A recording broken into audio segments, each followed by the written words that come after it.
¿Has notado que para muchos de nosotros cada sueño o meta que perseguimos, cada decisión que debemos tomar, cada gran cambio que sabemos que tenemos que hacer en nuestra vida, parece siempre generar una lucha, un conflicto aquí en nuestra mente entre dos fuerzas opuestas que nos quieren convencer de ir para un lado o ir para el otro?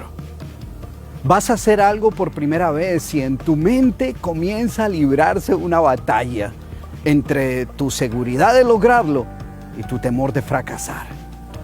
Quieres triunfar en tu negocio y en tu interior comienza una pelea entre dos vocecitas. Una que te dice, vamos, tú puedes. Y la otra que te dice, estás loco, ¿pero qué vas a hacer? Sales tras una meta y es como si la mitad de tu cerebro quisiera enfocarse en tus fortalezas y la otra mitad se empeñara en fijarse solo en tus debilidades. ¿Te ha sucedido esto alguna vez? Y en esa pelea, ¿cuál parte generalmente gana? No me respondas porque te voy a confesar que hace muchos años, cada vez que ocurría una de estas luchas en mi mente, siempre parecía ganar el temor, la duda, la inseguridad, la vocecita que me decía, para, detente, tú no sirves para eso, no te aceleres, espera un par de meses. Y hasta ahí llegaba todo. De hecho, yo aprendí a creer que esa vocecita era la manera en que el destino me indicaba qué hacer y qué no hacer. Era el universo, Dios, diciéndome, eso es lo tuyo, o para eso no sirves tú. Entonces yo me resignaba a escuchar pacientemente a esa voz que me decía cómo proceder. Y no discutía ni me rebelaba contra ella porque estaba seguro de que ella siempre estaba actuando a mi favor, cuidando mis intereses. Así en ese momento sintiera como que acababa de renunciar a lo que más quería. Hace poco en mi libro Storytelling compartí una historia que a lo mejor te deje más claro a qué me refiero. Y la historia comienza con Nayati, un joven indio de la tribu de los Powhatan, que regresa a la aldea triste y abatido, sin saber cómo enfrentará la censura del resto de la tribu. Regresaba después de haberse rendido en la gran prueba que debían pasar todos los adolescentes de la tribu para dejar de ser considerados niños y comenzar a ser tratados como adultos, como guerreros Powhatan. Y aunque la prueba era dura y requería que ellos se internaran en un bosque sin alimento ni agua a sobrevivir y reflexionar durante 7 días, Nayati había renunciado después de solo 3 días. No había podido. Y mientras caminaba de regreso, pensaba en todas las críticas y burlas que seguramente le esperaban. Pensaba en que si hubiese esperado 1 o 2 días más, a lo mejor sus mayores lo habrían entendido. Pero rendirse después de solo 3 días, eso era señal de debilidad, de cobardía, pensaba él.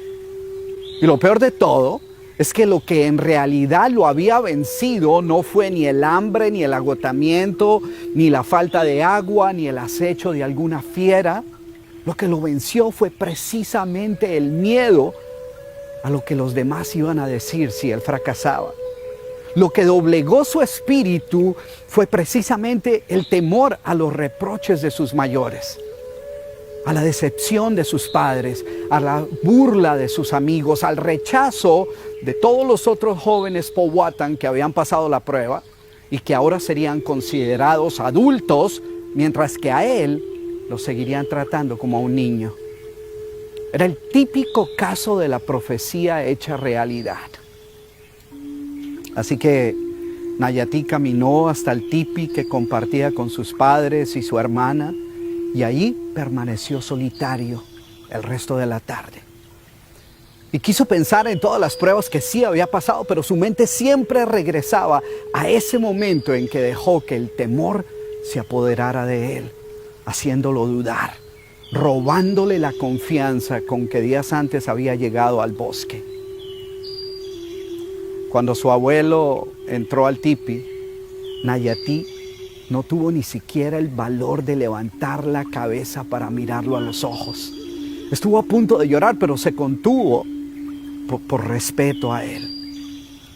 Y el abuelo lo miró con compasión, entendiendo lo que debía estar sufriendo el muchacho.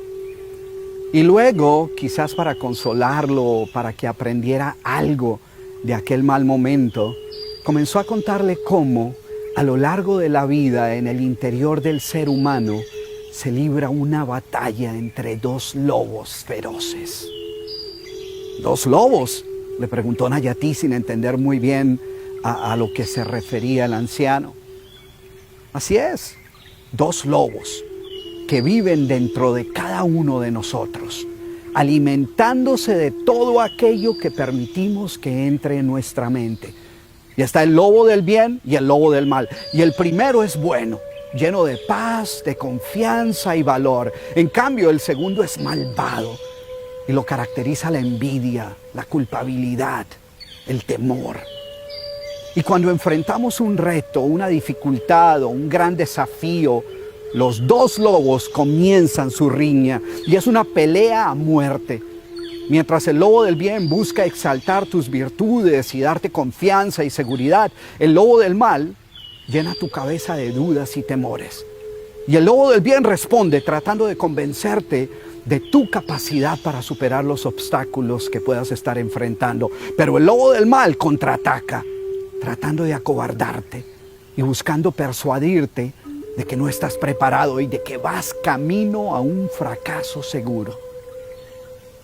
Y Nayati escuchaba con gran interés, porque eso era exactamente lo que le había sucedido esa misma mañana.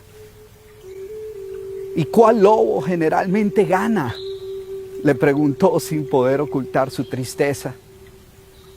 Y el abuelo le respondió: siempre ganará el lobo que tú alimentes más, Nayati. ¡Wow! ¡Qué lección tan espectacular! Siempre ganará el lobo al que alimentemos más. Si ves, cuando yo enfrentaba un gran reto o estaba experimentando una dificultad que estaba a punto de hacerme renunciar y tenía esas mismas batallas aquí en mi mente, solía creer que al final siempre ganaba la voz de la razón, que se imponía lo que más me conviniera, ya fuera que lo entendiera yo o no. Y que si al final me daba por vencido o renunciaba a la meta que quería, era porque la voz de la razón me había indicado que esa meta no me convenía. El destino me había enviado una señal inequívoca de que ese sueño no era para mí, que me iba a quedar grande, que lo mejor era tirar la toalla ahora, antes de que la pérdida fuera peor. Y a lo mejor a ti te ha sucedido lo mismo alguna vez. Has renunciado a ese gran sueño del que habías hablado toda tu vida. O empezaste un negocio y al poco tiempo tiraste la toalla porque no viste resultados rápidos. O te has debatido entre dejar ese trabajo que odias y dedicarte a hacer lo que verdaderamente amas. Pero al final esa vocecita te hizo ver que eso sería irresponsable. ¿Y sabes qué me sucedió hace poco? Un día entendí que esa voz no siempre tenía la razón. Aprendí que para que esa voz sea una ayuda y no una barrera, que nos fortalezca y no que nos debilite, pues hay que entrenarla, hay que educarla. Entendí que no siempre gana la voz de la razón, sino la voz del lobo que más alimentemos. Cuando renunciamos a un sueño porque nos acobardamos o nos dio miedo de lo que nuestros amigos pudieran pensar, o dudamos de nuestras habilidades, o nos convencimos de que no estábamos preparados todavía y que lo mejor era dejar eso así, es porque seguramente el lobo del mal estaba mejor alimentado, más fuerte. ¿Y cómo alimentamos al lobo del mal? Porque tú estarás pensando, pero Camilo, ¿cómo se te ocurre pensar que yo voy a alimentar al lobo del mal para que después venga y sabotee mi propio éxito? Pero es así. ¿Cómo lo alimentamos? Cuando plantas aquí en tu mente falsas creencias sobre tus propias capacidades. Cada vez que dices, yo no sirvo para eso, yo no soy muy bueno para aquello otro, yo no tengo el talento para esto. Ahí estás alimentando a tu lobo del mal. Cuando le prestas más atención a las críticas y opiniones de los demás que a tu propia opinión, estás alimentando a tu lobo del mal. Cuando te enfocas tanto en tus propias debilidades que te es imposible ver tus fortalezas, ¡ja! ¡Qué bocado para tu lobo del mal!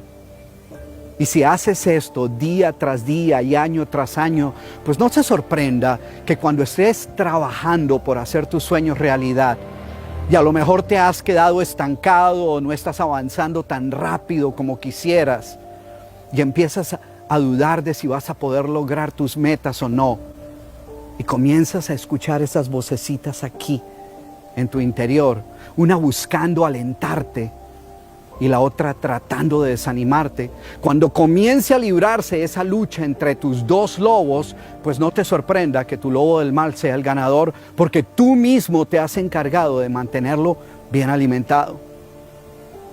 ¿Sí ves?